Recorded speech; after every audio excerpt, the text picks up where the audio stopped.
चलिए स्टार्ट करते हैं नया चैप्टर, ढंग से सुनेंगे। और इस चैप्टर का नाम है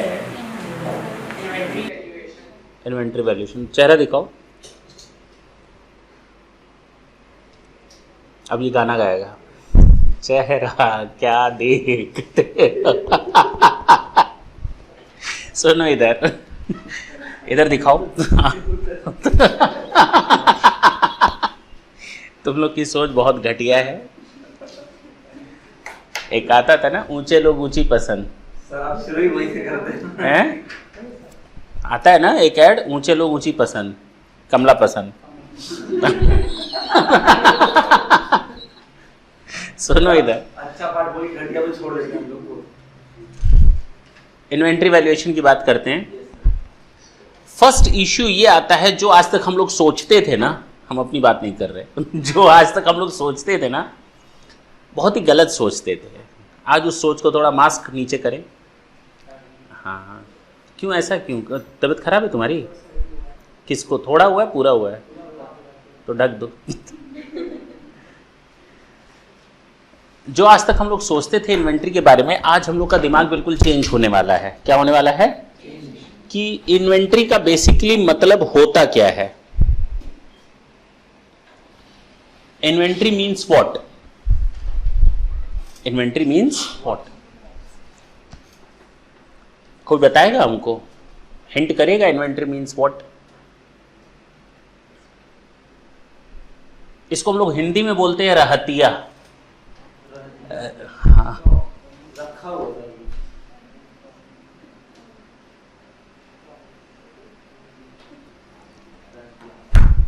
हाँ बताओ। कुछ भोजपुरी लग रहा है ना। हाँ बताओ। रहतिया, ये स्टॉक? अरे नहीं, स्टॉक नहीं, मेरे मुंह से निकल गया स्टॉक। इन्वेंटरी का क्या मतलब है? अब तक तुम लोग यही जानते थे, इन्वेंटरी मीन्स स्टॉक। सीधे सीधे बोलो हाँ। Yes sir. लेकिन आज से तुम लोग का ये कंसेप्ट पहले चेंज होगा। इन्वेंटरी का मतलब होता है, इसके 3 चीजें शामिल होती हैं: stock, spare parts and loose tools. ये 3 चीजों को मिलाकर बनता है हमारा इन्वेंटरी। इन 3 चीजों को मिलाकर बनता है हमारा। नॉर्मली किसी भी बंदे से पूछो, कितना भी अच्छा पढ़ा लिखा हो, नॉर्मली तो वो यही जानता है इन्वेंटरी मीन्स स्टॉक। लेकिन inventory doesn't means stock only. This consist 3 different things. The first one is your inventory stock, spare parts and loose tools. Sir stock कितने तरीके के होते हैं? अरे वाह, 2 तरीके के। कौन कौन से? लात खाए हो? स्टॉक 3 तरीके के होते हैं। Stock of raw material,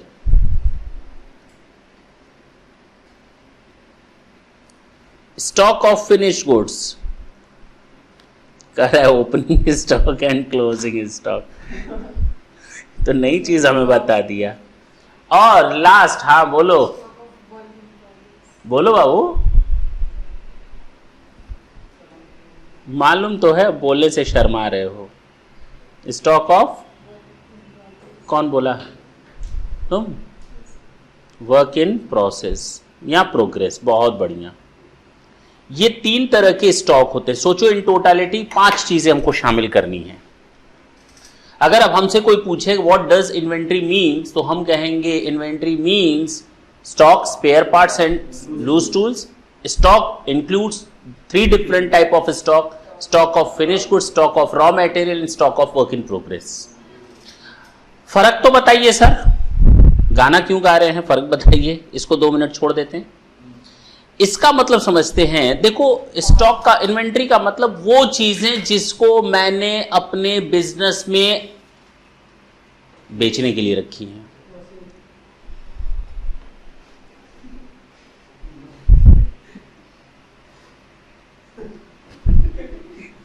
Punjabi में कहावत है, कौन सी? दुरफिट्टे। सुनो पहले, मशीन कहां से तुम लोग ये नॉलेज लाते हो? हो गया हो गया। अब पहले सुन लो, 5 मिनट सुन लो, उसके बाद उगलना या निगलना। कहता है इन्वेंट्री में 3 चीजें शामिल हैं, stock, spare parts and loose tools. वो चीजें जो मैंने अपने बिजनेस में नॉर्मल कोर्स ऑफ बिजनेस के लिए बेचने के लिए रखी हुई हैं। ये फर्नीचर मैंने बेचने के लिए रखा है, ये इन्वेंट्री नहीं है। मशीन्स मैंने बेचने के लिए रखी हैं, वो हमारी इन्वेंट्री नहीं है। एसी मैंने बेचने के लिए रखा है, पंखा बेचने के लिए रखा है, ये दरों और दरवाजे जो है वो बेचने के लिए रखे हैं, नहीं, ये मेरी इन्वेंट्री नहीं है। हम अगर एक मोटरसाइकिल की शॉप पर जाते हैं तो हम क्या खरीदने जाते हैं? मोटरसाइकिल। उस दुकानदार के पास जो मोटरसाइकिल है, क्या वो बेचने के लिए रखा हुआ है? उसके लिए वो इन्वेंट्री है। जब हम वो मोटरसाइकिल खरीदते हैं तो हम कहते हैं ये हैंडल ग्रिप लगा देना, ये ब्रेक पैडल लगा देना, अलग से ब्रेक, मतलब अलग अलग आइटम्स यहाँ एसेसरीज ऐड करवाते हैं। करवाते हैं, नहीं करवाते हैं? और वो एसेसरीज हमको वहां नहीं मिलती, मार्केट में मिलती हैं। बाहर कहां मिलती हैं? वहीं मिलती हैं, वहीं मिलती हैं। वो काम क्या करता है दुकानदार, शॉपकीपर, स्टोर रूम का, जो शोरूम का, वो मोटरसाइकिल बेच रहा है, लेकिन केवल मोटरसाइकिल नहीं बेच रहा, वो उसकी एसेसरीज को भी बेच रहा है। वो एसेसरीज कहां मिलेंगी? वहीं मिलेंगी। तो उसने बेचने के लिए रखा है ना, हाँ या ना? तो ये स्पेयर पार्ट्स, अब बात समझ में आई? वो स्पेयर पार्ट्स भी बेच रहा है, वो उसकी इन्वेंट्री है, स्टॉक है। लूज टूल्स, जब आप जाते हो उस मोटरसाइकिल की शॉप पर तो कभी कभी आप कहते हो ना, जरा हमें मोटरसाइकिल के लिए रिंच दे देना। नॉर्मल शॉप पे नहीं मिलेगी, लेकिन वहीं पर मिलेगी। वो डिफरेंट टाइप का रिंच वहीं मिलेगा उस मोटरसाइकिल का, और कहीं नहीं मिलेगा, हाँ या ना? वो लूज टूल्स भी बेचता है आपको, फर्स्ट एड किट भी बेचता है आपको, नहीं बेचता? तो जो लूज टूल्स वगैरह बेच रहा है वो क्या है? वो उसके लिए इन्वेंट्री है, क्योंकि उसने उसको बेचने के लिए रखा है। नहीं समझ में आई ना बात? कोई भी चीज जब हम ऑर्डिनरी कोर्स ऑफ बिजनेस में सेल करने के लिए रखते हैं, all those things are inventory to me first of all. अच्छा, तो सर ये स्टॉक क्या है? मैंने कहा मैं स्टॉक, मैं क्या करता हूं, मैं ये पेन बनाने की फैक्ट्री है मेरी, ये पेन बनाने की फैक्ट्री है। अब इस पेन को, पेन बनाऊं कुछ और बनाऊं? पेन ही बना लेते हैं, चलो। अभी पेन नहीं बनाएंगे तो पेन होगा। देखो, पेन बनाने की फैक्ट्री है, 3 चीजें आती हैं स्टॉक में। स्टॉक ऑफ रॉ मटेरियल, इस पेन को बनाने के लिए हमें क्या चाहिए?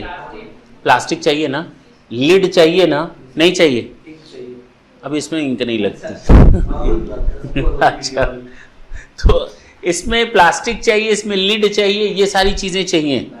ये जब हम बाय करते हैं तो ये होता है स्टॉक ऑफ रॉ मटेरियल, क्योंकि उस रॉ मटेरियल से हम फिनिश्ड गुड्स बनाएंगे। क्या बनाएंगे? फिनिश्ड गुड्स बनाएंगे। पक्की बात है?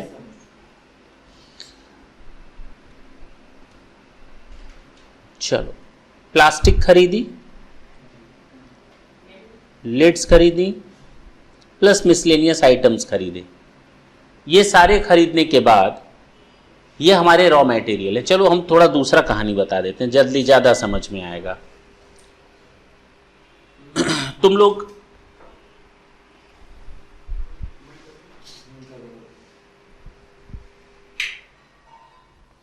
लोगों ने देखा होगा कि किसको पकड़े, मनीष को पकड़ते हैं, ठीक है? मनीष ने क्या सोचा कि मोटरसाइकिल उसने ली और दौड़ा दिया सड़क पर। जब हाईवे पर चल रहा था तो हाईवे पर उसने देखा, बगल से देखते हुए जा रहा था, यहां पर कंक्रीट रखी हुई है, ढेर लगा हुआ है कंक्रीट का, है कि नहीं? सड़क के बीचों बीच। थोड़ा आगे चला तो ड्रम्स रखे हुए थे, तारकोल का होता है ना, चारकोल वैसे बोलते, तो वो तारकोल का ड्रम रखा हुआ है। यहां पर आग लगी हुई है, किसमें? ड्रम्स में। गिट्टी भी जल रही है, ड्रम्स भी जल रहे हैं, धुआं निकल रहा है। तो इसको समझ में आ गया कि आगे, अच्छा हमें तो नहीं पता चला, इसको समझ में आ गया आगे क्या बन रहा है? रोड बन रहा है। और यहां लिखा था कि कार्य प्रगति पर है, कृपया तेज चलें। हाँ, क्या है? कृपया धीरे चले। तो जैसे ही ये इसको बोर्ड दिखा मनीष को, तो इसकी ईगो जग गई इसका स्वाभिमान जग गया कि हम धीरे कैसे चलाएं, हम तेज चलाएंगे। बोलो, ये रोड बन रहा था, यहां पर जो बुलडोजर वगैरह होते हैं, बुलडोजर करें वो जो रोड रोलर, वो चल रहा था इसके ऊपर, तारकोल बिछाया जा रहा था, ठीक है ना। ये बड़ी तेजी से यहां से निकला। अब बताओ ये जो स्टॉक पड़ा हुआ है ये क्या है? Raw material. ये रॉ मटेरियल है। क्या है? Raw material. अभी थोड़ा क्लियर करेंगे 2 मिनट बाद, ठीक है ना। ये तुम लोग के नजर में क्या है? Raw material. आगे चले, रोड रोलर चल रहा था, ये क्या है? मशीन। नहीं, रोड रोलर जिसके ऊपर चल रहा है रोड पर, वो फिनिश्ड है या वर्क इन प्रोग्रेस है? काम चल रहा है अभी उस पर। अच्छा, ये रोड यहां से बन चुकी है, लेकिन अभी बल्ली लगी हुई है, आगे से नहीं जा सकते। इतना एरिया पर बल्ली लगी हुई है, बन चुका है रोड। तो ये क्या है? रॉ मटेरियल है, WIP है यहाँ। Work in progress. Work in progress. इस्तेमाल जब नहीं कर सकते तो वर्क इन प्रोग्रेस। ये हमारा अभी भी WIP है।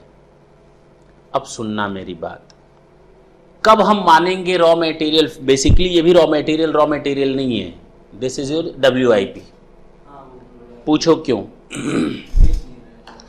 जब कोई स्टॉक गोडाउन में पड़ा रहता है, गोडाउन में, तो मेरे लिए रॉ मटेरियल है। जैसे ही गोडाउन से सामान को निकाला गया, वो मेरा WIP बन गया। फैक्ट्री में गया, अभी भी वो WIP है। मिक्स कर दिया गया सामानों को आपस में, अभी भी WIP है। मशीन में डाला गया, अभी भी WIP है। मशीन से निकल गया, अभी भी WIP है। पैकिंग हो रही है, बताओ, अभी भी WIP है। पैकिंग हो गई, अभी भी WIP है, क्योंकि इसको स्टोर रूम में ले जाना है, वेयर हाउस में ले जाना है, गोडाउन में ले जाना है, जहां फिनिश्ड स्टॉक रखा जाता है, जहां से इसको बेचना है। उसको वहां ले गए और रखे, अब क्या है? अब फिनिश्ड गुड्स है। अब बात समझ में आई? क्लियर है? अच्छा, WIP के देखो कितने रूप निकले। एक फैक्ट्री में काम चल रहा है, कुछ वर्कर रॉ मटेरियल निकाल रहे हैं और कुछ वर्कर ऑलरेडी किसी मटेरियल पर काम कर रहे हैं, कुछ वर्कर ऑलरेडी पैकिंग काम में लगे हुए हैं, कुछ वर्कर मशीन पे ऑलरेडी लगे हुए हैं। तो सामान तो एक ही बन रहा है, लेकिन WIP के अलग अलग प्रोसेस चल रहे हैं। हाँ या ना? तो जिसमें रॉ मटेरियल अभी अभी निकल रहा है, जिस पर लेबर लग गया है थोड़ा सा, भी वो WIP में आ गया, लेकिन उसकी कॉस्ट बहुत कम है, लेकिन रॉ मटेरियल से ज्यादा है, क्योंकि रॉ मटेरियल तो लगा, थोड़ा सा उस पर लेबर भी लग गया। वो मटेरियल मिक्स हो रहा है, तो उस पर लेबर भी ज्यादा लग गया, मटेरियल कॉस्ट भी ज्यादा लग गई। वो WIP ही है, लेकिन उसकी कॉस्ट बहुत ज्यादा है। मशीन तक चला गया, उस पर WIP बढ़ गया, वैल्यू बढ़ गई। यानी 3 अलग अलग WIP पड़े हुए हैं। एक WIP जो कम दाम का है, एक WIP उससे ज्यादा वैल्यू का है, एक WIP उससे ज्यादा वैल्यू का है, एक WIP जब पैकिंग हो रही है तब का है। हाँ या ना? पक्की बात है। तो WIP सैकड़ों तरीके से हो सकते हैं, पता नहीं चलता, कैलकुलेशन पॉसिबल नहीं है, बड़ा कॉम्प्लेक्स सिचुएशन हो जाता है। क्योंकि हमको ये मालूम है जब तक मटेरियल 100% ना लग जाए, लेबर 100% ना लग जाए और एक्सपेंसेस यानी ओवरहेड्स 100% ना लग जाए, तब तक ये फिनिश्ड गुड्स नहीं बनता। बात समझ में आई? यानी तीनों 100% लगेंगे तो फिनिश्ड गुड्स बनेगा। अगर मान लो मटेरियल 100% लग गया, लेबर 100% लग गया, 90% एक्सपेंस हो गया, तो क्या है ये? WIP। अगर मटेरियल 100%, 90% लेबर लग गया, 100% ओवरहेड लग गया, तो क्या है? अगर ये 100% है, ये 99% है, ये 99% है, तो क्या है? सोचो WIP तेरे रूप अनेक। हाँ या ना? तीनों 90% काम हुआ है तो भी ये क्या है। सोचो कितने तरीके से तुम लोग WIP निकाल सकते हो। अगर केवल और केवल ये 100% है, ये 0 है, ये 0, तो क्या है, रॉ मटेरियल है। इंसान हर चीज पे रट्टा मारो बैठकर, जब लेबर ओवरहेड लगा ही नहीं है तो WIP कहां से हो जाएगा। अब बात समझ में आई कि अभी भी नहीं आई। अब इससे आगे क्या बताएं, अब इसके आगे क्या समझना चाहते हो। तो फिर हमने परसों भी तुम लोग को लास्ट टाइम डाटा था, बोला है कई बार कि जब हम पढ़ा रहे हो तो अपने पढ़े हुए को तो थोड़ी देर के लिए किनारे करो। तुम लोग मैच करने की आदत कब छोड़ोगे भाई। अब तुम लोग प्रोफेशनल कोर्स कर रहे हो ना, तुमने भले कहीं से पढ़ा हो, मैं नहीं डिनाई कर रहा कि तुमने स्टडी मटेरियल नहीं पढ़ा या कोई बुक नहीं पढ़ी होगी, हो सकता है कहीं से नॉलेज लेकर आए हो, लेकिन यहां जब पढ़ रहे हो जो मैं समझा रहा हूं पहले उसको समझने की कोशिश करो। जब जिस दिन तुमने मैच करना स्टार्ट कर दिया अपनी लाइफ को बर्बाद कर दिया, क्योंकि ना तो तुम यहां के रहे ना तो तुम वहां के रहे। डाउट हो तो पूछना ना, कौन मना कर रहा है, लेकिन जो अभी हम समझा रहे हैं उसको तो पहले समझो, उसके बाद पूछना ना। तुम पढ़ाते समय ही अपने आप को मैच करवा रहे हो दूसरे सेंटेंसेस से। हमारे साथ यह है कि जब कोई गधा बच्चा आता है ना उसको समझाना बड़ा आसान है, थोड़ा भी पढ़ कर आता है उसको समझाना थोड़ा टेढ़ा खीर हो जाता है, क्योंकि वो अपनी आदतों से बाज नहीं आएगा। कोई किसी की भी बात कर रहे हैं, अब वो बिल्कुल रॉ मटेरियल है मेरे लिए, ये जो बच्चा बैठा है इसको मुझे समझाना सबसे आसान है, मानते हो, क्योंकि जो मैं बोलूंगा ये यहां डालेगा और कोई कूड़ा कचरा नहीं है। और तुम लोग ऑलरेडी इतना गार्बेज भर के आए हो दिमाग में आधा अधूरा, वो मेरे लिए परेशानी बनती है। तो जब पढ़ा रहे हो एटलीस्ट एकदम लिसनर और अच्छे लर्नर की तरह सुनो ना बाबू। मैंने क्या बोला एक बार रिपीट करो, फिर से बोलना पड़ेगा। हाँ, 100% अगर तीनों 100% लग गए तो फिनिश गुड, से बात खत्म। और अगर केवल रॉ मटेरियल पड़ा हुआ है, लेबर ओवरहेड 0 है, तो वो रॉ मटेरियल है। और अगर उसमें कुछ भी प्लस हुआ, देखो इसमें कुछ भी प्लस हो गया तो WIP है। लेकिन तीनों जब तक 100% नहीं होंगे तब तक वो फिनिश गुड्स नहीं बनेगा। बस इतना याद रखना है। अब तुमने क्या पढ़ा क्या नहीं हमें उससे कोई लेना देना नहीं है, बस इतना ही कॉमन सेंस की चीज है, छोटी सी चीज है। बोलो, अब बोलो क्या बता रहे थे, बोल ही लो।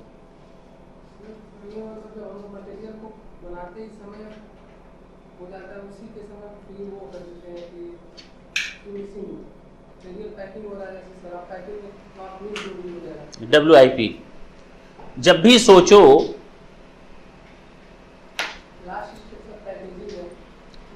अरे लेकिन हाँ ट्रांसपोर्टेशन भी उसके बाद हम बोले,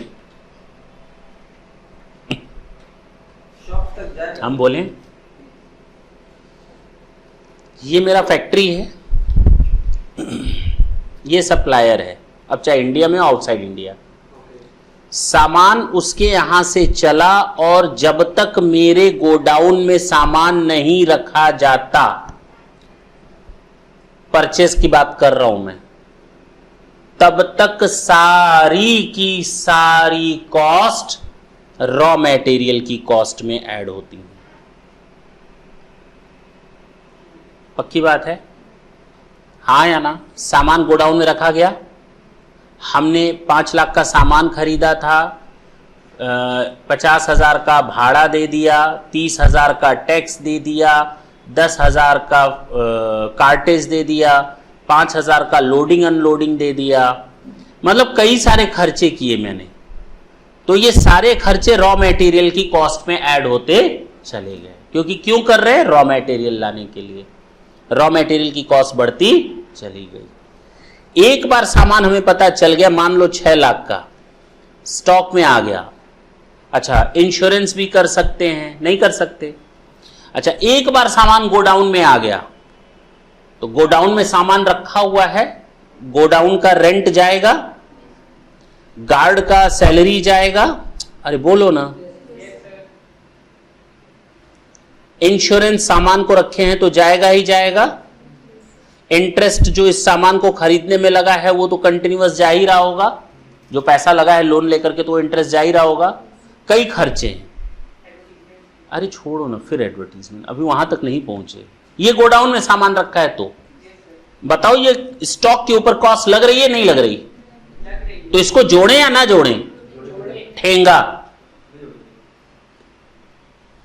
सुनो फिर, अरे बाप रे बाप, ढंग से सुनना। सोचो कितनी छोटी चीजें हैं, कितनी गलत फहमी है।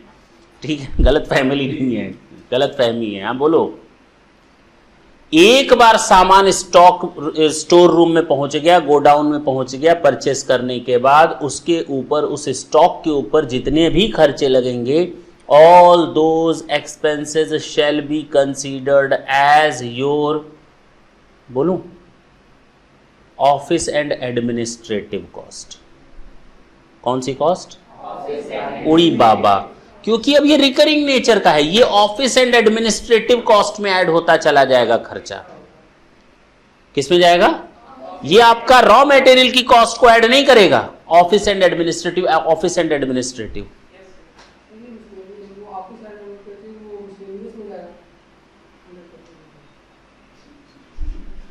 नहीं, क्यों हंस क्यों रहे हो? सही पूछ रहा है, हंसने वाली क्या बात है? तो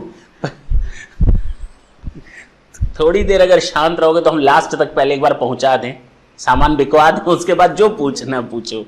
अभी सामान पड़ा हुआ है स्टॉक में।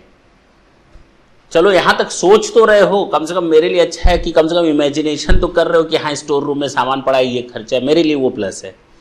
तो कहने का मतलब रॉ मटेरियल मैंने खरीदा, गोडाउन में रखा, now till then all the cost shall be considered as stock cost. Once you have stored your goods in your godown, now all the expenditure incurred on those shall not be considered as your stock cost, but shall be considered or known as office and administrative overhead. अब इसके बाद इस पर processing cost start होती है। सामान यहां से निकलेगा, फैक्ट्री में जाएगा जहां मशीनें लगी हुई हैं, मशीन्स में प्रोसेसिंग होगी, हाँ या ना? उसके बाद ये सामान फिनिश्ड गुड्स बन करके फिर स्टोर रूम में आकर के गोडाउन में आ जाएगा। बोलते क्यों नहीं? पक्की बात है। ये सारी कॉस्ट जितनी भी लगेंगी, office and administrative, works cost, raw material की कॉस्ट में नहीं ऐड होगा। बस ये तुम्हारी वर्क्स कॉस्ट हो सकती है, फैक्ट्री कॉस्ट हो सकती है, फैक्ट्री में जो खर्चा हो रहा है, ऑफिस कॉस्ट हो सकता है, एडमिनिस्ट्रेटिव कॉस्ट हो सकता है। फिनिश गुड्स को भी संभालने के लिए हमें फिर गार्ड चाहिए, फिर इंश्योरेंस चाहिए, नहीं चाहिए?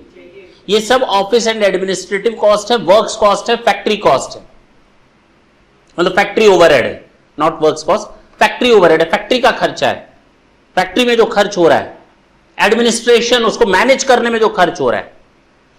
एक बार ये फिनिश गुड्स बन गया, इसको अब सेल करने से रिलेटेड हम एडवर्टीजमेंट करते हैं। क्या स्टॉक को सेल करने के लिए एडवर्टीजमेंट, इसको सेल करने के लिए एडवर्टीजमेंट करते हो? किसके लिए करते हो? इसके लिए करते हो, फिनिश गुड्स के लिए। तो एडवर्टीजमेंट कॉस्ट हो गई, डिस्ट्रीब्यूशन कॉस्ट हो गई, मार्केटिंग कॉस्ट हो गई, सेल्स कमीशन हो गया, सेल्स पर ट्रांसपोर्टेशन कॉस्ट हो गई। ये सब हमारा सेलिंग एक्सपेंसेस होते हैं। क्या होते हैं? सेलिंग एंड डिस्ट्रीब्यूशन एक्सपेंसेस या ओवरहेड। यानी हम जो खर्चे बांटते हैं, ढंग से समझो, रॉ मटेरियल की कॉस्ट अलग लिखते हो, बोलो, लेबर जो इस पर लगता है इसको बनाने में डायरेक्ट, वो अलग लिखते हो, हाँ या ना? ये कॉस्ट हो गई। प्लस इसमें करते हो फैक्ट्री पे जो खर्च होता है, फैक्ट्री एक्सपेंसेस, अब जो खर्च होता हो, नाम मत गिनाओ। फैक्ट्री के बाद ऑफिस एंड एडमिनिस्ट्रेटिव साथ में चलता रहता है, और साथ साथ सेलिंग एंड डिस्ट्रीब्यूशन। इतने खर्चे होते हैं। सोचो, मैंने इन खर्चों को रॉ मटेरियल में जोड़ा क्या? नहीं जोड़ा। रॉ मटेरियल में कब तक खर्चा जुड़ता है?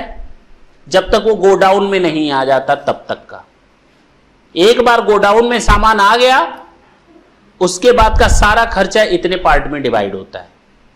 और मैं ये नहीं कह रहा कि ये खर्चा, जाहिर सी बात है, हमारा फिनिश गुड्स बनाने में खर्च हो रहा है, लेकिन फिनिश गुड्स तक पहुंचने में कुछ हिस्सा मेरा WIP में पड़ा हुआ है, कुछ फिनिश गुड्स में गया। बोलो ना, हाँ या ना? अब इस खर्चे का कितना हिस्सा, जाहिर सी बात है, अब रॉ मटेरियल मेरा 3 पार्ट में बचा हुआ है। एक रॉ मटेरियल जो यूज हुआ है, और दूसरा रॉ मटेरियल जो अनयूज्ड है। बोलो ना, ये स्टॉक हो गया मेरा, अभी भी पड़ा हुआ है गोडाउन में। जो यूज हो गया या तो वो पूरी तरह फिनिश्ड गुड्स बन करके निकला, 100% मटेरियल, 100% लेबर, 100% ओवरहेड लग गया, या तो वो अभी WIP के प्रोसेस में है, कुछ काम अभी होना बाकी है। तो ये वाले खर्चे जो हैं, ये वाले नहीं, सॉरी, ये वाले जितने भी खर्चे हैं हमको इनको इसमें ले जाना पड़ता है। किस में ले जाना पड़ता है? फिनिश गुड्स में कितना गया और WIP में कितना गया। अब बात समझ में आई? पक्की बात है। हम लोग जब फिनिश्ड रॉ मटेरियल यूज करते हैं, क्या यूज करते हैं? और इसको कन्वर्ट करते हैं किसमें? फिनिश्ड गुड्स में। ये रॉ मटेरियल कन्वर्ट होता है किसमें? फिनिश्ड गुड्स में। इसको हम कहते हैं, जो भी खर्चा होता है, कौन सा खर्चा होता है? Labour and overheads. अब ओवरहेड्स पे सारे ओवरहेड्स आ जाएंगे, ऑफिस एंड एडमिनिस्ट्रेटिव आ जाएगा, सेलिंग एंड डिस्ट्रीब्यूशन आ जाएगा, फैक्ट्री ओवरहेड हो जाएगा, सब आ जाएगा। ये खर्चे जो हैं इसको हम कहते हैं सेठ जी कन्वर्जन कॉस्ट। कौन सी कॉस्ट? पक्की बात है। क्या नाम देते हैं? यानी the cost which is important, which is levied और which is incurred to convert the raw material into finished goods. यानी एक बात बताओ, रॉ मटेरियल लगा 50,000 का, लेबर लगा 30,000 का और बाकी ओवरहेड लगे 20,000 के, टोटल खर्चा कितना? फिनिश गुड्स ऐसे ही तो बनता है, लेबर भी लग गया, ओवरहेड भी लग गया, मान लेते हैं। कन्वर्जन कॉस्ट कितनी है? कन्वर्जन कॉस्ट कितनी है? हैं? बिल्कुल सही बात, कन्वर्जन कॉस्ट केवल ये है, ये कन्वर्जन कॉस्ट में नहीं आता, क्योंकि ये रॉ मटेरियल से किस में कन्वर्ट हुआ है, और कन्वर्जन करने के लिए जो खर्चा आता है उसी को हम कहते हैं कन्वर्जन कॉस्ट। अब समझ में आई? पक्की बात है। अब कंफ्यूज नहीं रहोगे, ये डिसाइड हो गया। अब कोई डाउट हो तो पूछो, अब बोलो।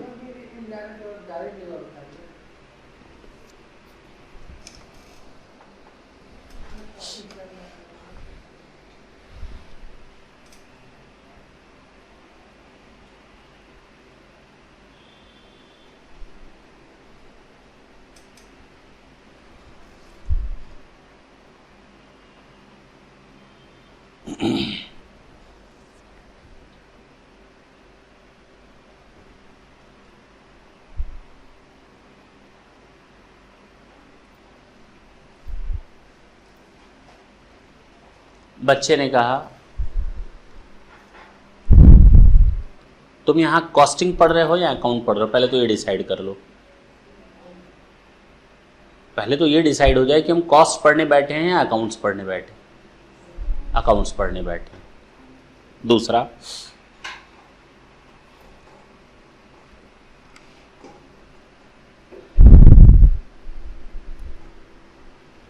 बच्चे ने कहा सर मटेरियल ना,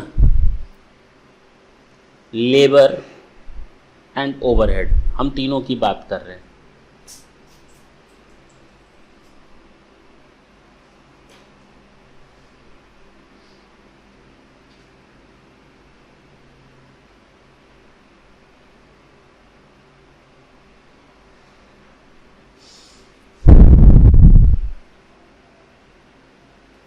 हम तीनों की बात कर रहे हैं, ढंग से सुनना।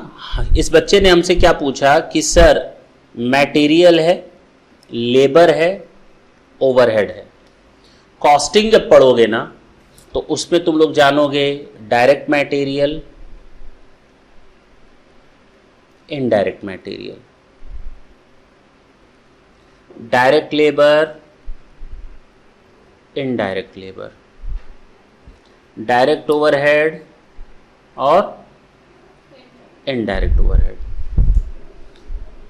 ये सब लगते हैं। हम तो इसके बीच में कोई अभी बाइफर्केशन किए ही नहीं। हमने कहा रॉ मटेरियल से फिनिश गुड्स लगना है, तो रॉ मटेरियल से फिनिश गुड्स बनना है तो उसमें डायरेक्ट मटेरियल भी लगा होगा, इनडायरेक्ट मटेरियल भी लगा होगा, डायरेक्ट लेबर भी लगा होगा, इनडायरेक्ट लेबर भी लगा होगा, डायरेक्ट ओवरहेड भी लगा होगा, इनडायरेक्ट ओवरहेड भी लगा होगा। तो पहले तो कॉस्टिंग को यहाँ ना इंट्रोड्यूस करो, पहले तो दिमाग में ये चीज़ दिमाग में बैठा हो। चलें आगे, वो वहाँ आराम से पढ़ेंगे। इसमें कौन सा मटेरियल लगा है, डायरेक्ट मटेरियल या इनडायरेक्ट मटेरियल? इसमें दोनों लगा होगा। इसमें कौन सा लेबर लगा होगा, डायरेक्ट लेबर या इनडायरेक्ट लेबर? दोनों लगा होगा। ओवरहेड कौन सा लगा होगा? तो हम जब तुम लोग को पढ़ा रहे हैं, तुम लोगों से फीस ले रहे हैं, मेरी जो कॉस्ट आ रही है और मैं जो चाय पी रहा हूं, क्या ये चाय तुम लोग की फीस में जुड़ी हुई है? चाय का खर्चा हम फीस में जोड़ेंगे क्या इंसान? हाँ, क्यों नहीं जोड़ेंगे? अरे क्या बात कर रहे हो, कितना बार बताएं? हर एक यहां का खर्चा तुम लोगों की फीस में जुड़ा हुआ है, चाहे वो तुम लोग को दिखे। वो जो तनख्वाह जा रही है ना उन लोग को, भी तुम लोग की फीस से जा रही है। अब ये मत कहना है तुमको हम तनख्वाह बात समझना, समझे मेरी बात? क्या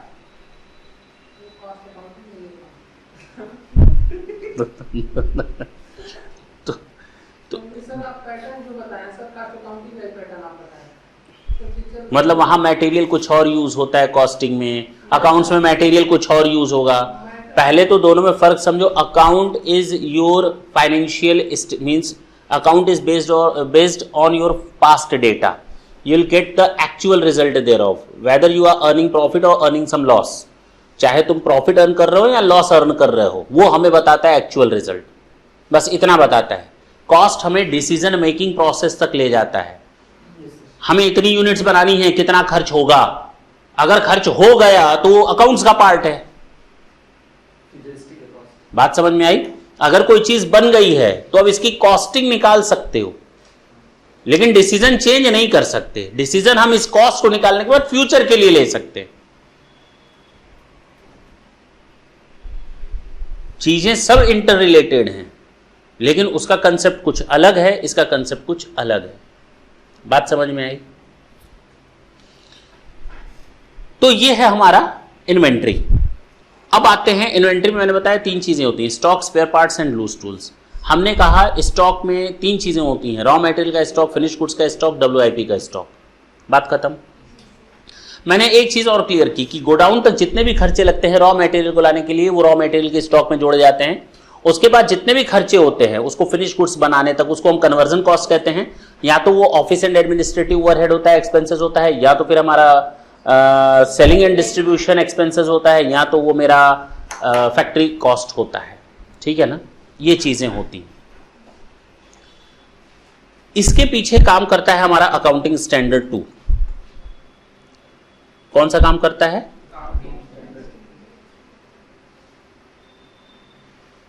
जिसको हम लोग कहते हैं इन्वेंट्री वैल्यूएशन।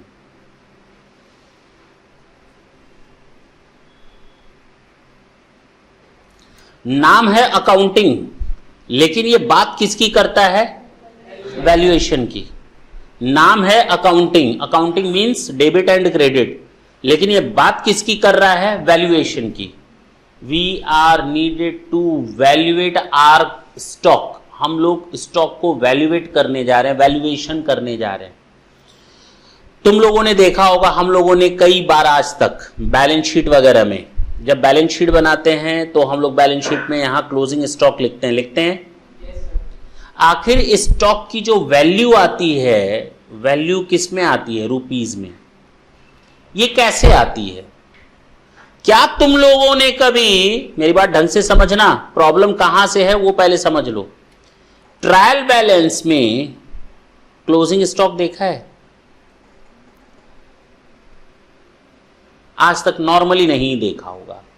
हम लोगों ने ओपनिंग स्टॉक देखा है, परचेज देखा है, बोलो ना, और सेल्स देखा है, यही तो देखा है, और वो भी रुपीज में देखा है।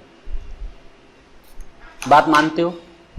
और जब भी क्लोजिंग स्टॉक की बात होती है ट्रायल बैलेंस में, तो तुम लोगों ने यह भी देखा होगा कि यहां लिखा रहता है adjustments. Closing stock is valued at ₹2 lakh, यही तो लिखा रहता है। अगर आज तक तुम लोगों ने देखा होगा तो कुछ ऐसा ट्रायल बैलेंस बनता है। ऐसा क्यों? ऐसा क्यों? सोचा है कभी? अरे बोलो ना, नहीं बोलोगी? कुट्टी? हाँ,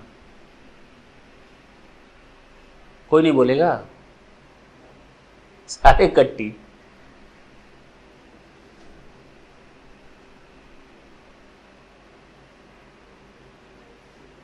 closing stock is an asset तो बैलेंस शीट ले जाते हैं सीधे। अब सोच लो कितनी छोटी चीज है ना, छोटी चीज।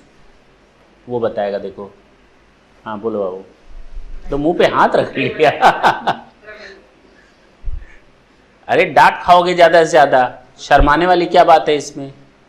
जो आता है बोलो ना, सीखोगे तुम ही, डांट भी तुम ही खाओ। हाँ बोलो। सर क्लोजिंग स्टॉक जैसे हम लोग लास्ट ईयर का तो ऑटोमेटिकली ओपनिंग स्टॉक हो जाएगा नेक्स्ट ईयर के लिए, तो हो सकता है ओपनिंग स्टॉक ईयर तो लिखा है यहाँ पे।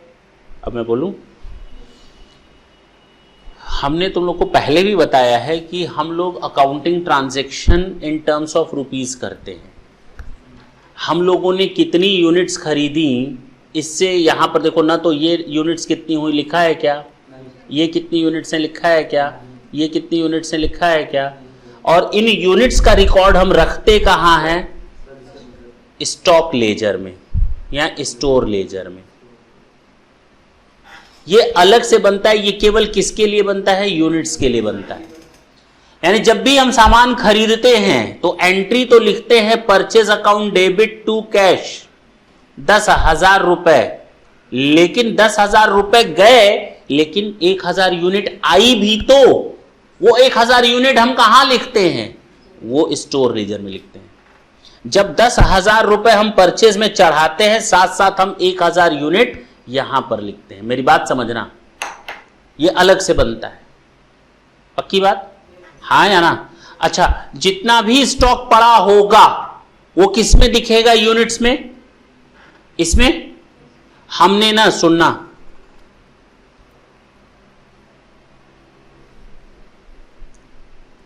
ढंग से सुनना, अच्छा समझ में आएगा।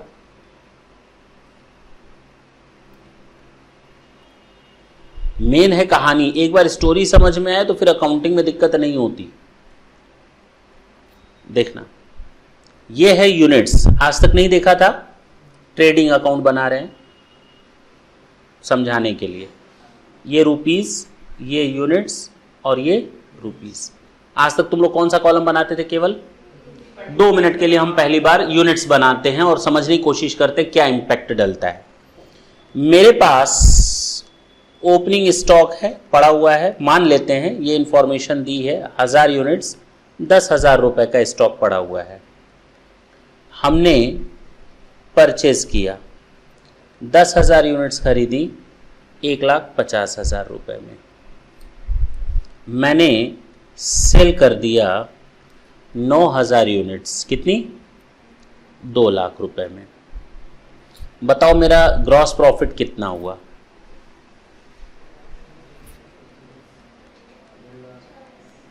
अरे बोलो ना। हाँ, 40,000। बस यही जानते थे तुम लोग। घटिया सोच है, घटिया इंसान हो, क्या बोले अब तुम लोग को। अरे क्लोजिंग स्टॉक नहीं आएगा। 11,000 का खरीदा हुआ सामान है और 9,000 बेचे हो, 2,000 का स्टॉक नहीं रहेगा अपने पास। खरीदे कितना यूनिट्स हो? टोटल तुम्हारे पास यूनिट्स कितना था? बिका कितना है? तो यहां पर क्लोजिंग स्टॉक नहीं लिखोगे। कितने यूनिट्स? 2,000। कितने रुपए का? वही तो नहीं मालूम, वही तो नहीं मालूम। सुन लो, यही तो पता करना है। ऐसे नहीं करना है, ये ऐसे नहीं आएगा। ठीक है, इसके लिए मेथड्स बनाए गए हैं। क्या बनाए गए हैं? एक को हम कहते हैं FIFO method, first in first out method. पहले आया पहले गया। दूसरा है LIFO method, last in first out method. अब समझो, वही तो समझा रहे हैं कि जो तुम लोग नहीं अटैच या कोरिलेट कर पाते हो, कोरिलेट करो कहां यूज होता है। तीसरा होता है एवरेज स्टॉक मेथड। एक होता है वेटेड एवरेज स्टॉक मेथड,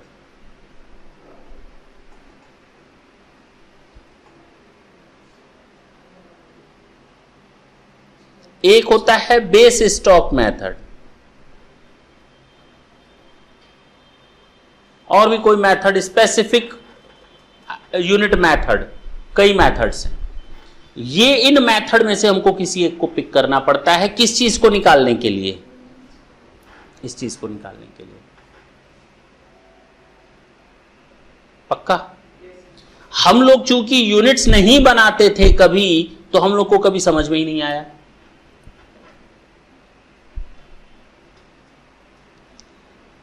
ये बताओ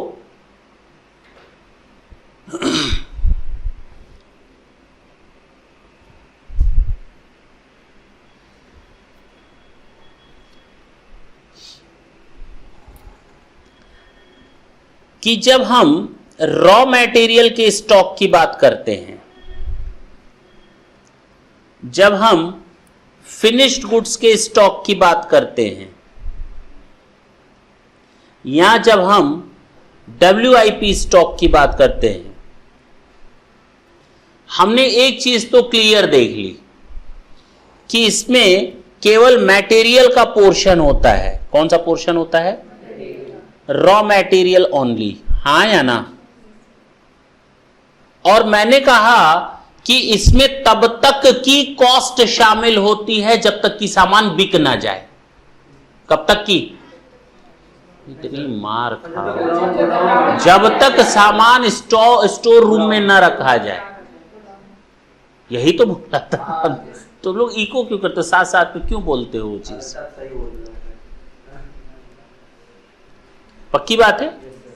और इसमें तब तक की कॉस्ट ऐड की जाती है फिनिश्ड गुड्स स्टॉक में जब तक कि सामान बिक ना जा रहा हो या बिकने वाली कंडीशन में ना आ जाए। और WIP स्टॉक जो होता है, इसमें रॉ मटेरियल भी है, लेबर भी है और अदर ओवरहेड्स भी है। हाँ या ना? अगर क्वेश्चन में दिया है कि 100% मेरा मटेरियल, 20% लेबर, 80% ओवरहेड, तो हम उस हिसाब से कैलकुलेशन कर लेंगे क्योंकि कैलकुलेट करके दिया है। But practically it is not possible to calculate और valuate all such type of WIP because WIP can be at different stages. हाँ या ना? एट द सेम टाइम पर डिफरेंट स्टेजेस में होता है। और कुछ ना दिया हो, मेरी बात ढंग से समझना, कुछ ना दिया हो तो हम मान लेंगे जितना मटेरियल लगना था उसका 100% लग गया। अगर हमें क्वेश्चन में कुछ नहीं दिया हो तो हम मान लेंगे जितना लेबर लगना था उसका आधा लेबर लगा है। यानी अगर 5000 का लेबर फिनिश गुड्स में लगता है तो इसमें 2500 के बराबर का लेबर लगा है। अगर कुछ ना दिया हो तो हम मान लेंगे कि 50% ओवरहेड लगा है। ये मानने वाली बात है। और जो सबसे इंपॉर्टेंट चीज है कि ये सारी चीजों का कैलकुलेशन हम 31 मार्च, मैं समझाने के लिए बता रहा हूं, यानी कि at the end of the year कर रहे हैं। कब कर रहे हैं? At the end of the year.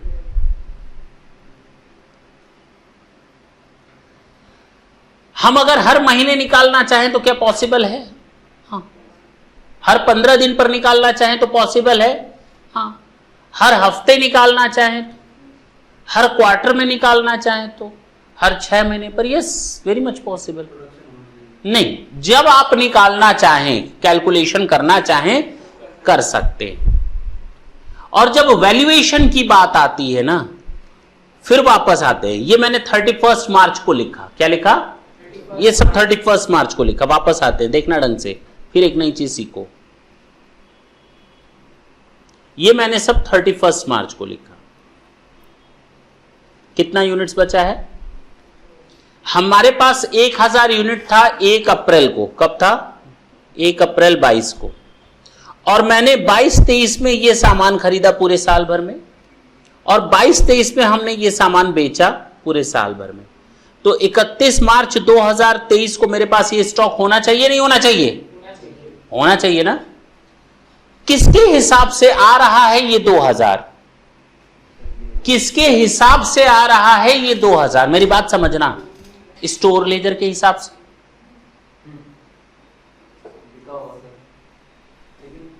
सुन लो, किसके हिसाब से? स्टोर लेजर, हाँ या ना? स्टोर लेजर को मैंने पकड़ा, उसमें लिखा था 2000 यूनिट्स बची हुई हैं। मैं गोडाउन में गया गिनने के लिए, नहीं गिन सकता मैं, है ना? गिनेंगे तो कितना आएगा? कितना आएगा? स्टोर लेजर में 2000 दिख रहा है, तो कितना पड़ा होगा? 1900 पड़ा हुआ मिला। नहीं हो सकता? हो सकता है,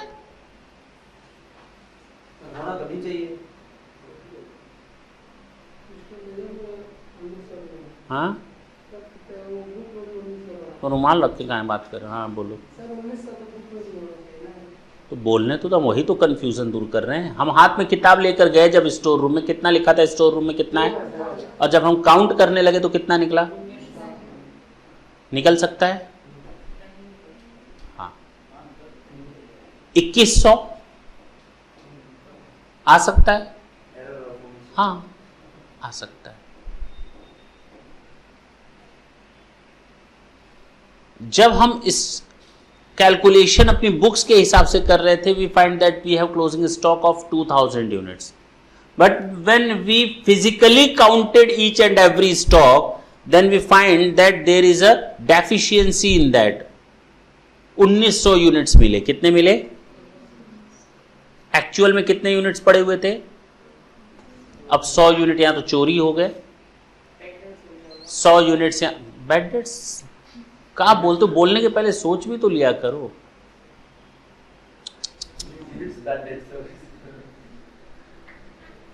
मना कर दिया आने से बोला नहीं है।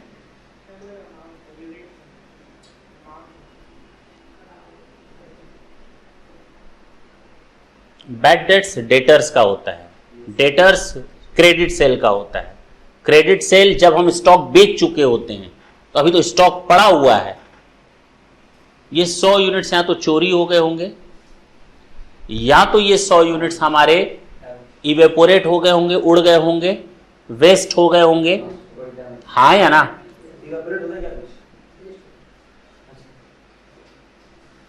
पक्की बात है। अब हम क्या करें?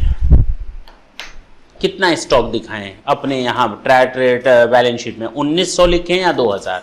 क्योंकि बुक्स के हिसाब से आ रहा है 2000, और जब हम काउंट कर रहे हैं तो आ रहा है 1900। क्योंकि हम लोग डेबिट क्रेडिट किसके हिसाब से करते हैं? बुक्स के हिसाब से। एक मिनट, डेबिट क्रेडिट किसके हिसाब से करते हैं? बुक्स में जो आता है उसी का डेबिट क्रेडिट होता है। ये जो 2000 आया है, इसका मतलब डायरेक्टली और indirectly you can say that it is in accordance with our books of accounts whatever we are keeping. अब बताओ, ये 2000 यूनिट्स लिखेंगे या 1900? Waste of stock to trading, waste of stock to trading, और फिर उसके बाद एक एंट्री 1900 की हो जाएगी। 1900 की नोट होगा। हमें बताओ कितना दिखाएंगे, 2000 या 1900? बात खत्म, उसके ज्यादा हम जा ही नहीं रहे। कि 100 का ट्रीटमेंट कैसे होगा, क्या होगा, वो बात की बात है। 1900 दिखाएंगे। क्यों भाई? अगले साल हम लोग हाथ में 1900 ही होगा जब ओपनिंग करेंगे। क्योंकि हमें तो फैक्ट और फिगर्स अपनी फाइनेंशियल स्टेटमेंट में सही देने हैं, और दुनिया को सही इंफॉर्मेशन पहुंचानी है। क्योंकि मेरी गलत इंफॉर्मेशन से कोई मेरे बैलेंस शीट पर रिलाय करके अपना पैसा लगा सकता है। हम न तो सरकार को धोखा दे सकते हैं, न किसी आउटसाइडर को धोखा दे सकते हैं, न तो खुद को धोखे में रखना ज़्यादा चाहिए। तो हम 1900 पे ही दिखाएंगे। अब तो ये मैटर क्लियर है। इसका मतलब ये हुआ कि दो चीजें, कि हम लोग फीफो मेथड से बनाएं, लीफो से बुक्स बनाएं। स्टोर लेजर, जो स्टोर लेजर बनते हैं हमारे, या तो वो फीफो मेथड से बने, लीफो से बने, हीफो से बने, एवरेज से बने, बेस स्टॉक से बने, किसी भी मेथड से बने। जरूरी नहीं कि जो स्टॉक उसमें दिख रहा है एक्चुअल में उतना ही स्टॉक गोडाउन में पड़ा हो। अब तो ये क्लियर है। तो हमारे पास एक दूसरा तरीका है स्टॉक कैलकुलेशन का। यानी इन्वेंट्री कंट्रोल के दो तरीके होंगे, या तो आप फिजिकल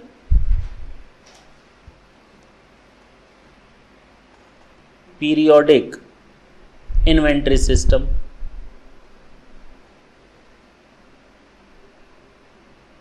या कंटिन्यूअस इन्वेंट्री सिस्टम।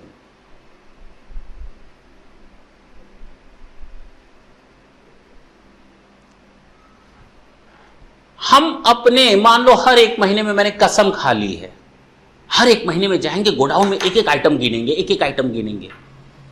पक्की बात? हाँ, क्यों नहीं, ये क्या ना क्या, कसम खाई हुई है। एक आदमी लगा देते हैं उसमें, उसको हम कहते हैं कौन सा दत्त, एक महीना पीरियोडिक, पीरियोडिक इन्वेंट्री सिस्टम। क्योंकि एक महीने में एक बार जाएंगे।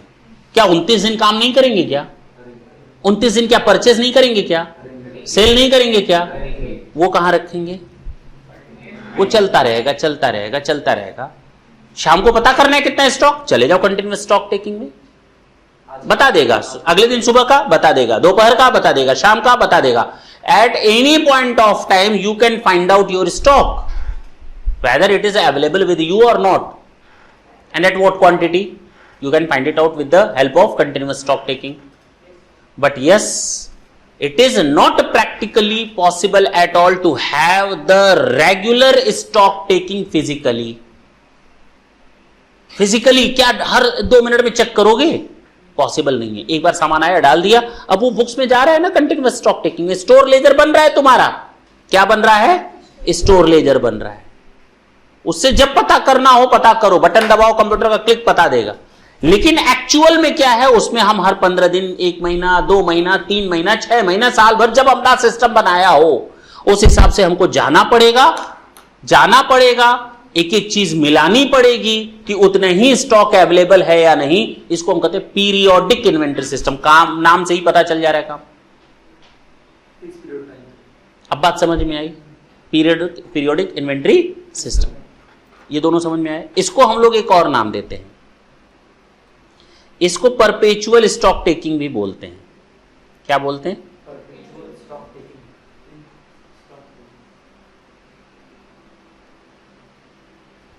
या इन्वेंट्री सिस्टम, जो समझ लो। परपेचुअल जो चलता रहता है, तो कंटिन्यूअस जो चल रहा है। और ये पीरियोडिक इन्वेंट्री सिस्टम जो हर 15 दिन, 20 दिन, 1 महीना, 2 महीने में क्या करते हैं? कैलकुलेट जाकर करते हैं, फिजिकली मैच कराते हैं। नाम मैंने क्या दिया? फिजिकली मैच कराते हैं। मैंने नाम क्या दिया? फिजिकली। तो फिजिकल इन्वेंट्री सिस्टम या स्टॉक टेकिंग। समझ में आई बात?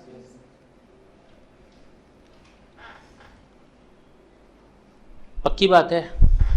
समझ में आया? पक्का ना? इसमें किसी को कोई डाउट नहीं होना चाहिए। इन दोनों को मिलाकर हम इस क्लोजिंग स्टॉक का वैल्यूएशन करते हैं। मैंने कहा दोनों को मिलाकर। पक्का? रॉ मटेरियल के स्टॉक का वैल्यूएशन करेंगे, फिनिश गुड्स का वैल्यूएशन करेंगे, WIP का वैल्यूएशन करेंगे ऐसे ही। एक और डाउट दूर करें जो बहुत बड़ा डाउट है, करें? सब लोग गलत बताने को तैयार? करें। सोच इतनी घटिया कैसे हो सकती है? देखो, गलत बताओगी बाबू? करे नहीं बताएंगे। बोले कि नहीं हो जाएगा। अच्छा,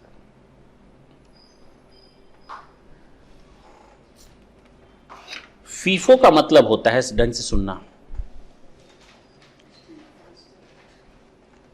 first in first out method.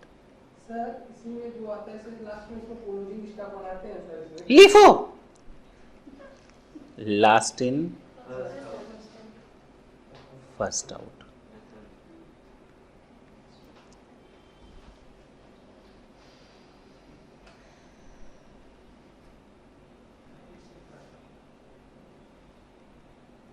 चलो इन्हीं की बात कर लेते हैं और तुम लोग के डाउट दूर कर लेते हैं पहले, ठीक है ना?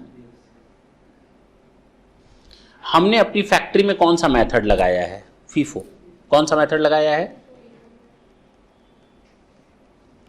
यानी जो सामान पहले आता है वो पहले निकल जाता है।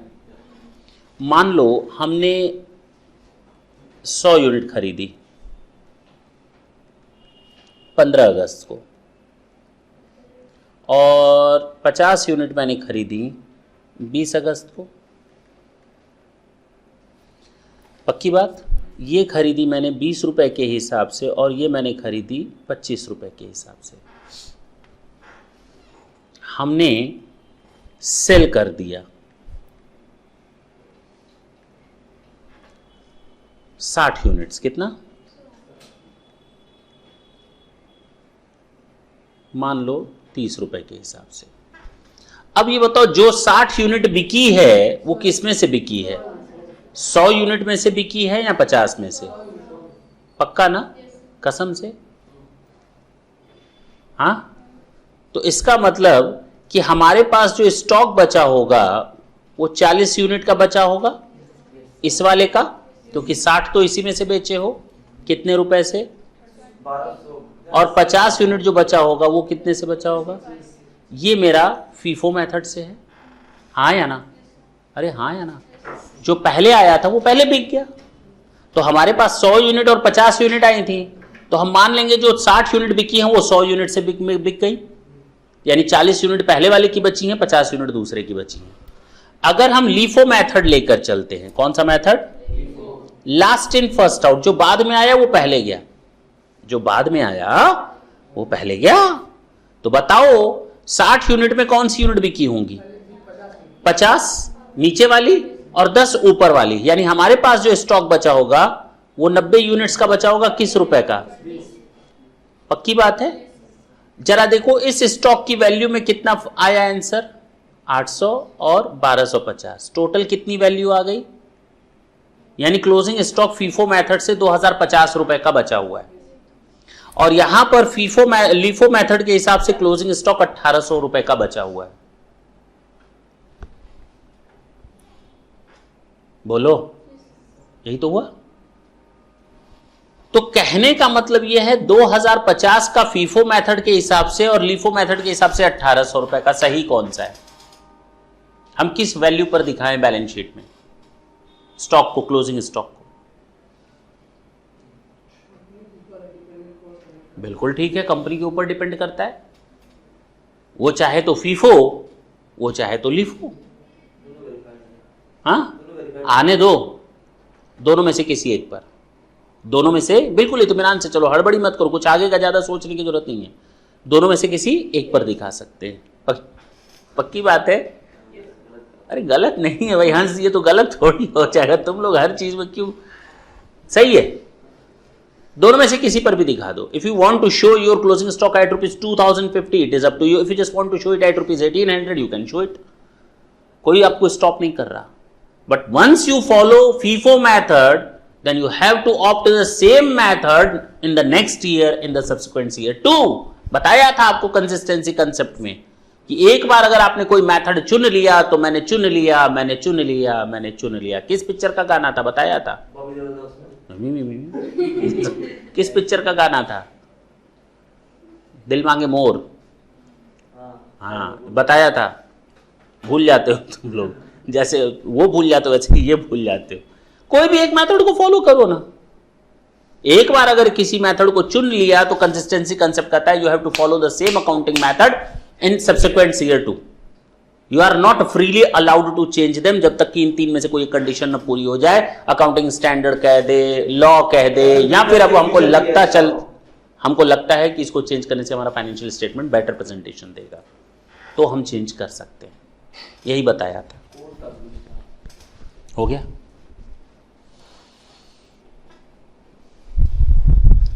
चलें आगे। गलत करने के लिए तैयार?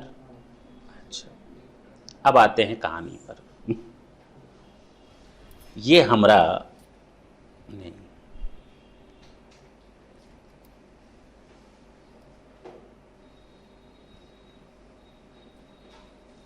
ये मेरा गोडाउन है। छोटा है बड़ा है? ये इसका मेन गेट है। अब छोटा है या बड़ा है? अरे भाई तुम्हारे 10 लोग चले जाएंगे। इसके आगे 4 ट्रक खड़ी हैं, ठीक है, बहुत बड़ा गोडाउन है नहीं। चलो सुनो, चलो छोटा ही बना देते हैं, ये इसका दरवाजा है। ठीक है, ठीक, अब छोटा हो गया। अब सुनो, हम जो सामान मंगवाते हैं एक बार ट्रक में 500 कार्टून आते हैं। कितने कार्टून आते हैं? 500 कार्टून आते हैं। एक यहां रखते हैं, एक यहां रखते हैं, एक यहां रखते हैं और एक यहां रखते हैं।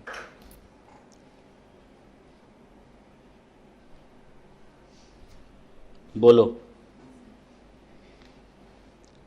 अब हुआ क्या? इतने लॉट में सामान रखा रहता है। पहली ट्रक आई, हमने फर्स्ट लॉट यहां रख दिया, कितने थे? 500। दूसरा ट्रक आया, हमने यहां रख दिया, कितना था? 500। थर्ड आया, मान लेते हैं बराबर बराबर है, मानने में कोई बुराई नहीं है। अब हुआ क्या कि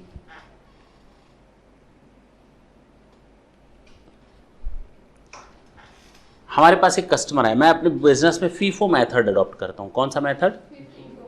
फर्स्ट इन फर्स्ट आउट। एक कस्टमर आता है, कहता है 40 कार्टून दे दो। कहां से देंगे? अरे बोलो ना, कहां से देंगे? फर्स्ट वाला मतलब कौन सा? ये पहला तो ये रखा हुआ है।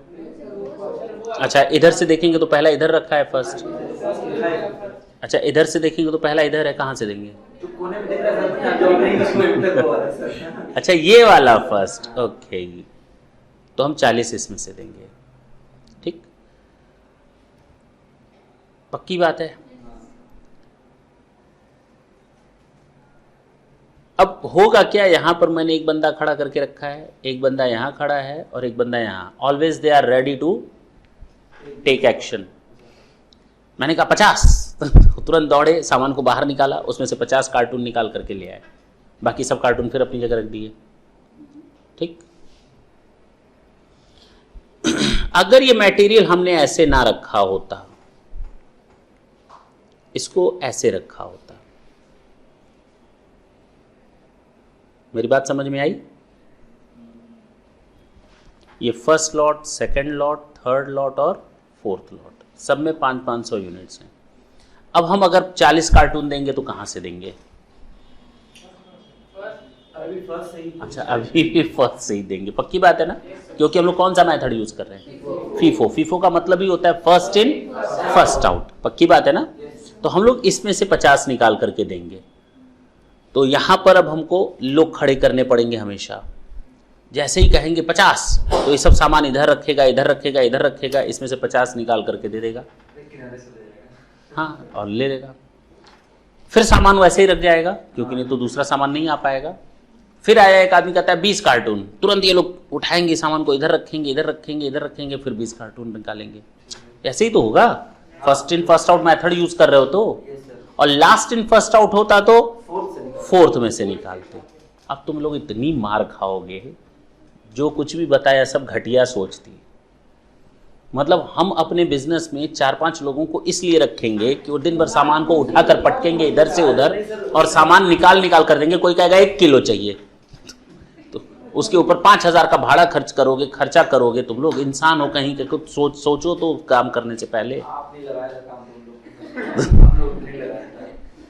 तो तुम ही लोग तो करो, इसमें से देंगे, इसमें से देंगे, जबरदस्ती पीछे पड़े हुए हो।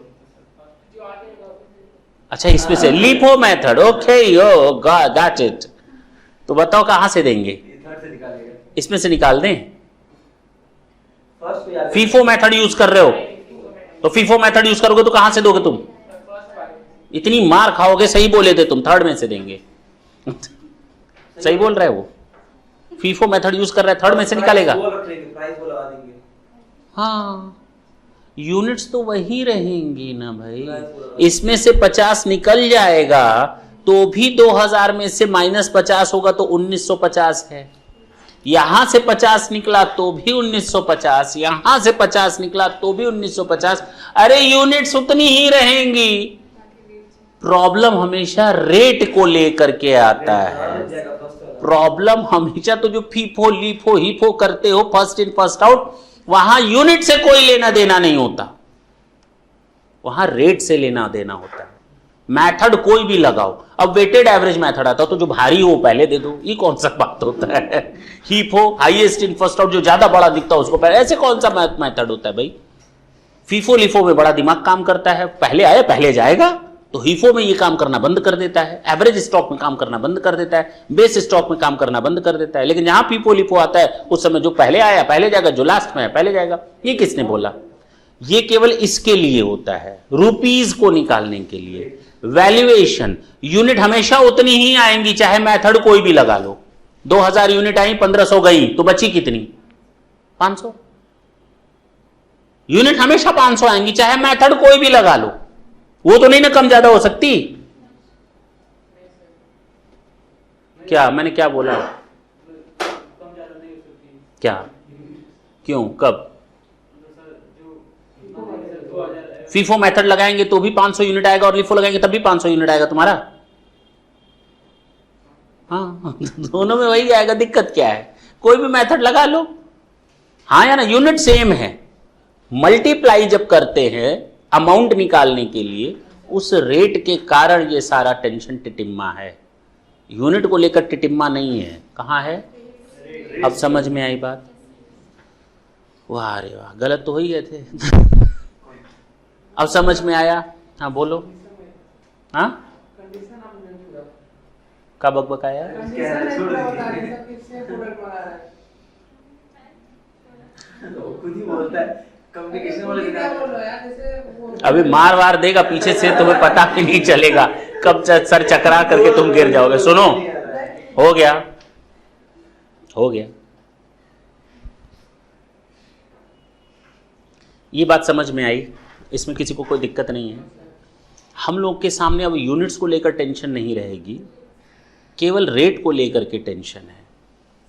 और जब अमाउंट की बात आती है, किसकी बात आती है, तो फिर वहां प्रॉब्लम क्या आती है? यूनिट को लेकर टेंशन नहीं है, किसको लेकर टेंशन है? अमाउंट को लेकर टेंशन है। रॉ मटेरियल का स्टॉक है तो रेट क्या लगाएंगे? पर यूनिट, पर किलो, पर लीटर, हाँ या ना। जब WIP की बात होगी तो रेट कैसे कैलकुलेट होगा उसका? पर यूनिट, पर किलो, पर लीटर, जो भी हो। और अगर फिनिश गुड्स आएगा तो उसका अमाउंट क्या लेंगे? रेट, यूनिट, जो भी समझ लो, पीस वगैरह। प्रॉब्लम इसमें है, ठीक है।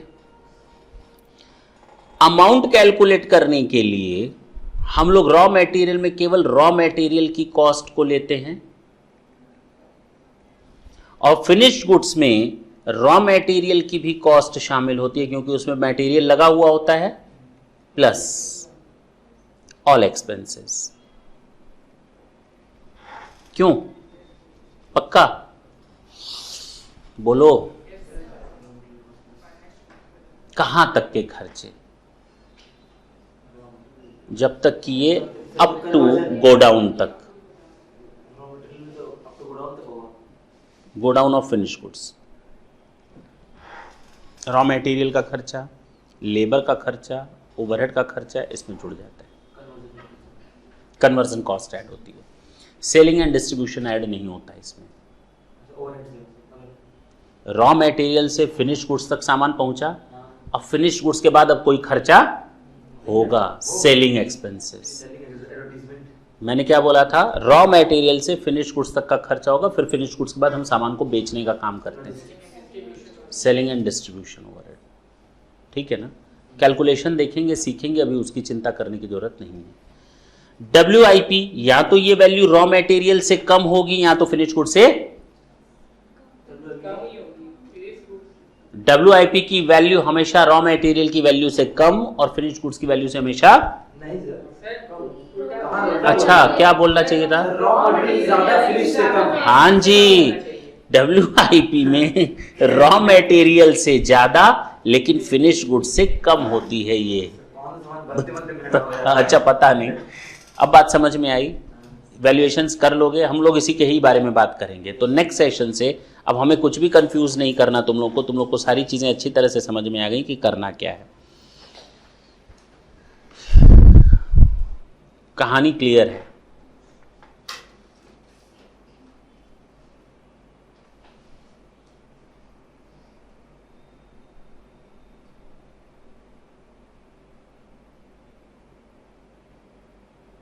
बस ठीक है, कहानी क्लियर है, पूरी कहानी हो गई। हम लोग को नेक्स्ट सेशन से कुछ भी नहीं बचा, केवल न्यूमेरिकल स्टार्ट करना है, साथ साथ तुम लोग को उसको कोरिलेट करना है जो मैंने थ्योरी बताई है उससे। ठीक है ना?